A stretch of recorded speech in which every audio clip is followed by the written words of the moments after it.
안녕하세요. 이번 시간에는 페이스북 페이지 피드백 점수에 대해서 말씀을 드리도록 하겠습니다. 이 기능을 아직까지 잘 모르시는 분들도 계실 거고 어느 정도 좀 잘 알고 계시는 분들도 계실 텐데 굉장히 중요한 부분이기 때문에 설명을 드리도록 할게요. 이건 따로 번외편으로 뽑아놨습니다. 들어가실 수 있는 링크는 다음과 같고요. 이게 지속적으로 페이스북에서 업데이트를 하면서 링크가 변경될 수도 있기 때문에 만약에 이 링크로 진행이 안 될 경우에는 어떤 경로로 들어가야 하는지도 보여드릴게요. 첫 번째로 구글로 들어갑니다. 자, 이렇게 구글로 오시면은 페이스북 피드백 점수라고 검색을 해주시면은 이렇게 kor.facebook.com으로 되어 있는 이 부분을 클릭을 해줍니다.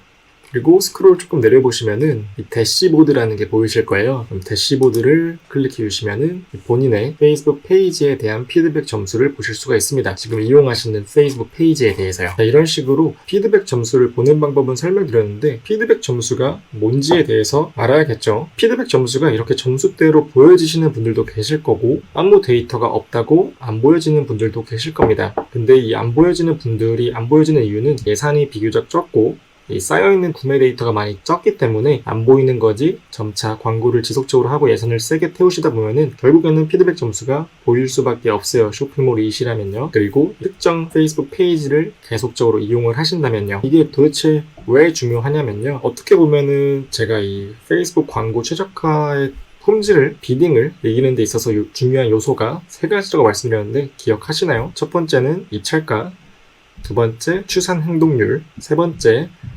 품질 지수라는 거를 설명을 드렸는데 사실 이 피드백 점수는 제가 생각했을 때는 이 품질 지수에 반영되는 요소 중에 하나라고 봅니다. 이게 쇼핑몰 같은 경우에는 사실 페이스북은 정책이 가면 갈수록 점점 더 세지고 있어요. 그러다 보니까 페이스북 광고를 통해서 정말 품질이 안 좋은 제품들 혹은 정말 사기 업체들, 이런 불법적인 행위를 하시는 분들, 불법적인 제품을 파시는 분들이 페이스북 광고를 통해서 소비자들한테 판매를 할 수 있습니다. 허나 이 판매 채널이 페이스북인데 페이스북은 이러한 안 좋은 제품들, 품질이 좋지 않은 제품들을 서포트하고 싶어 하지 않습니다. 페이스북도 당연히 좋은 제품들로만 광고를 허락을 해주는 게 목표겠죠. 좋은 제품들 위주로만 광고를 더 밀어주고요. 그래서 제가 A라는 페이지에서 이제 지속적으로 광고를 하게 되면은 광고 이름에 제가 쓰고 있는 A 페이지 이름으로 계속 노출이 되겠죠? 소비자들은 제가 올린 이 A 페이지에 광고에 걸린 링크를 타고 넘어와서 구매를 하게 될 겁니다. 그러면은 이 구매한 사람들한테 이 페이스북 광고를 보고 구매한 사람들한테 서베이가 나가게 돼요.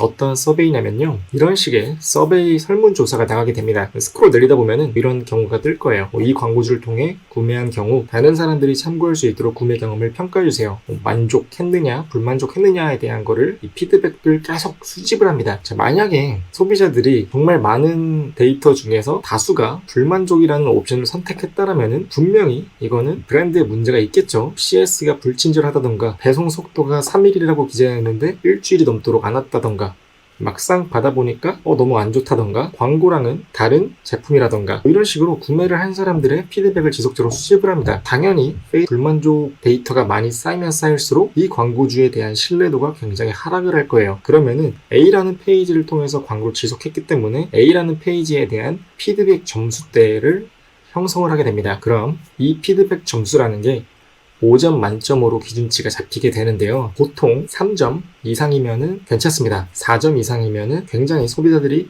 어느 정도 만족한다고 보시면 될 것 같고요. 대신 3 이하로 떨어지게 되면은 조금씩은 걱정을 하셔야 돼요. 왜냐면요. 페이스북이 이러한 규정을 내세웠습니다. 1년 이상 된 페이지, 1년 미만의 페이지 이 두 가지로 나눴는데 이건 어떤 의미냐면요. 광고를 할 때 내가 만든 페이스북 페이지로 운영을 하게 되죠. 근데 제가 그냥 광고를 하려고 만든 페이스북 페이지로 운영을 하게 되면은 당연히 싱글 페이지니까 1년 미만으로 속하겠죠. 근데 제가 1년 이상 지속적으로 운영했던 그런 브랜드 페이지라면은 1년 이상 된 페이지 카테고리에 속하게 됩니다. 그러면은 1년 이상 된 페이지 같은 경우에는 피드백 점수가 1점에서 2점 사이로 떨어지게 되면은 페이지의 광고에 게재 페널티가 적용된다고 해요. 이 말은 즉 광고에 같은 예산을 써도 이 페널티가 낮은 페이지로 했을 때 광고와 정상적인 점수대를 가진 페이지의 광고를 비교해보면은 페널티를 받은 페이지의 광고가 도달수가 더 적은 거죠. 그리고 페이지의 점수가 1점 미만으로 떨어지면은 광고를 할 수 없게 됩니다. 아마 간혹가다 페이지가 비활성화 됐습니다. 광고가 싸그리 다 거절된 것들이 보이실 텐데 들어가 보니까 광고는 거절난 게 아닌데 페이지가 날아간 경우가 있죠. 그러면은 이러한 케이스인데요. 해당 페이지가 매우 안 좋은 피드백 점수가 계속 쌓였기 때문에 페이스북 페이지에서 이 페이지로 더 이상 광고를 할 수 없게끔 차단을 한 겁니다. 이거는 1년 이상 된 페이지의 경우이고요.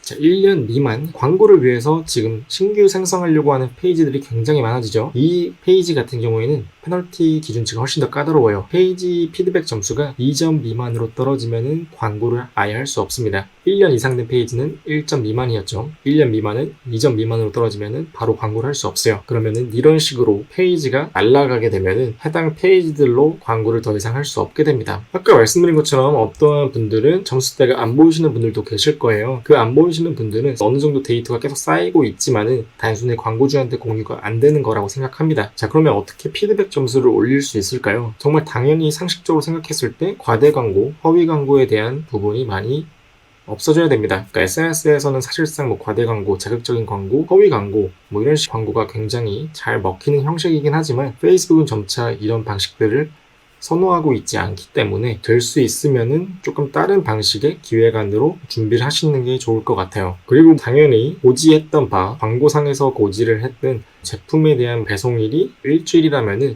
이는 소비자들이 구매하기 전에 명확히 고지가 되어야 합니다. 상세 페이지에 조그맣게 글씨로 써놨고 상세 페이지에 고지가 되었는데 왜 못 받느냐 이런 식으로 나오는 게 아니고요. 그러니까 소비자들의 입장에서 이 제품을 받고 정말 만족할 만한 그런 서비스를 받았을 때 비로소 고객 피드백 점수가 올라가게 됩니다. 혹은 광고를 지속적으로 보고 피드백 점수를 올리는 방법 중에 하나가 내부 직원분들 같은 경우에는 내부 광고를 굉장히 많이 보실 거예요. 그럴 때마다 그 광고 게시물에 좋아요를 눌러준다던가 그리고 아니면은 그냥 편법이지만은 자사몰에서 그냥 계속 머물다가 페이스북에서 광고가 보이면은 광고를 보고 들어가서 가구매를 하는 거죠. 구매를 하고 1주, 2주 뒤면은 아까 보여드렸던 이 서베이 폼이 내부 직원분들한테 노출될 수도 있습니다. 이런 경우에는 사실상 내부 직원분들은 무조건 만족으로 계속 눌러주시는 방법이 있죠. 이거는 어디까지나 굉장한 편법이기 때문에 웬만해서는 정당한 방식으로 진행을 하시는 것을 권장드립니다.